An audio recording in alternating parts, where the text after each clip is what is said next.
Gas charge করা হচ্ছে। Gas charge, gas ছাড়ো, ছাড়ো, বন্ধ করো, আবার একটু ছাড়ো,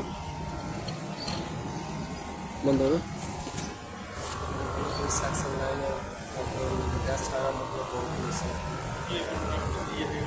ওই বরফ চলে আসছিল, মানে গ্যাস ছাড়া টাইমে হবে, মানে দ্রুত পরিমাণে বরফ গ্যাস গেলে পরে এবং করে পরে ওটা হয়। এখান থেকে ক্যাপিলারি হয়ে এখান থেকে যাচ্ছে ওই গ্যাসের কারণ থেকে আর একটু গ্যাস দিতে পারে, কারণ এখানে গ্যাসের একটু কম আছে। এটা হচ্ছে 50 ব্যাক প্রেসার আছে, তার জন্য 832 gas, window AC, 50 back pressure, 120 হলে পরে অটোমেটিক হলে চলে যাবে। ছাড়ো, আস্তে আস্তে ছাড়ো, আস্তে ছাড়ো, আস্তে ছাড়ো, ছেড়ে দাও, ব্যাস ব্যাস, ছাড়তে থাকো,